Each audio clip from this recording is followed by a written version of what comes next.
Facebook, వాట్సాప్‌లో ఫ్రెండ్స్‌తో chat చేయడమే ఇంటర్నెట్ అనుకుంటున్నారా? అయితే ఇంటర్నెట్ అనేది ఇంకా చాలా ఎక్కువగా మన జీవితాల్లో రానుంది. అంటే ఓన్లీ మనకి కొన్ని వెబ్‌సైట్‌లు, సోషల్ నెట్వర్కింగు అప్లికేషన్స్ ఇవి మాత్రమే కాకుండా మన జీవితంలో ఒక భాగమైపోతూ ఉంది. అంటే మనం తీసుకునే ఆహారం దగ్గర నుంచి అంటే మనం ఎలాంటి ఆహారం తీసుకోవాలి, మనకి ఆకలి ఎప్పుడు వేస్తూ ఉంది, అలాగే మెడికేషన్ అంటే లోపల ప్యాంక్రియాస్ దగ్గర నుంచి డిఫరెంట్ డిఫరెంట్ ఆర్గనాన్స్ ఫంక్షనింగ్ ఎలా ఉంది, మొత్తాన్ని మానిటర్ చేయడం అంటే ఆరోగ్యపరంగా చూస్తే గనక. అలాగే చిన్నపిల్లలు వచ్చేటప్పటికే చాలామంది చిన్నపిల్లలు మానిటర్ చేయాలంటే వాళ్ళ బాడీ టెంపరేచర్ దగ్గర నుంచి కంప్లీట్‌గా వాళ్ళ బీపీ లెవెల్స్ ఎవ్రీథింగు మానిటర్ చేయడానికి సంబంధించిన విషయాలు ఇవన్నీ కలిపి మనకి ఇంటర్నెట్ ఆఫ్ థింగ్స్ అని చెప్పేసి ఐఓటీ అని చెప్పేసి ఒక కొత్త విభాగం అనేది మన జీవితాల్లో ప్రవేశించబోతోంది. అంటే ఇక ముందు మనం చూడబోయే అంత ఇప్పటికే మనం వేరబుల్ గ్యాడ్జెట్స్ చూస్తున్నాం. అంటే మన శరీరానికి ధరించుకునే ఒక వాచెస్ లాంటివి కావచ్చు, లేకపోతే కళ్ళజోడు లాంటివి కావచ్చు, ఇవన్నీ వచ్చేటప్పటికి ఒక కొత్త ప్రపంచాన్ని మనకు చూపించబోతూ ఉన్నాయి.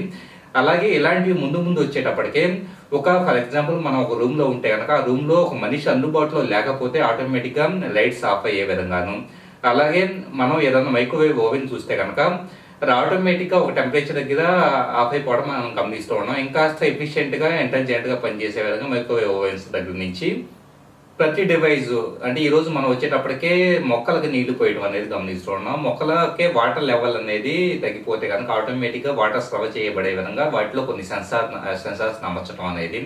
ఇలాగ ప్రతి సెక్టర్‌లోనూ అంటే ఇప్పుడు ఫర్ ఎగ్జాంపుల్ ఎవరన్నా ఇంట్లో పెద్దలు బయటికి వెళ్ళాలంటే గనక వాళ్ళతో పాటు ఒక చిన్న అంటే ఫోన్‌లో మనం ట్రాకింగ్ అప్లికేషన్స్ ఇన్‌స్టాల్ చేసుకోవడమే కాకుండా ఒక చిన్న చిప్ అనేది మనం పెట్టున్నామంటే గనక కంప్లీట్‌గా వాళ్ళు ఎక్కడెక్కడ మూవ్ అవుతున్నారు, అలాగే వాళ్ళకి సంబంధించిన బేసిక్ ప్రికాషన్స్ అన్ని తీసుకోవడానికి అవకాశం ఉంటుంది. ఇలాగా లైఫ్‌లో ప్రతి ఇంపార్టెంట్ యాస్పెక్ట్‌లోనూ మనకి టెక్నాలజీ అనేది ఒక ఇంపార్టెంట్ పార్ట్ కాబోతోంది. సో, ఇంటర్నెట్ ఆఫ్ థింగ్స్ అనేది వన్స్ మన జీవితాల్లో ప్రవేశించిన తర్వాత పూర్తిగా ఆటోమేటెడ్ అయిపోతుంది లైఫ్. పూర్తిగా మనం చాలా కంఫర్ట్ అంటే ఇప్పుడు అనుభవిస్తున్న కంఫర్ట్ కన్నా కానీ ఎక్కువ కంఫర్ట్ అనేది పొందే అవకాశం అనేది ఉంటుంది.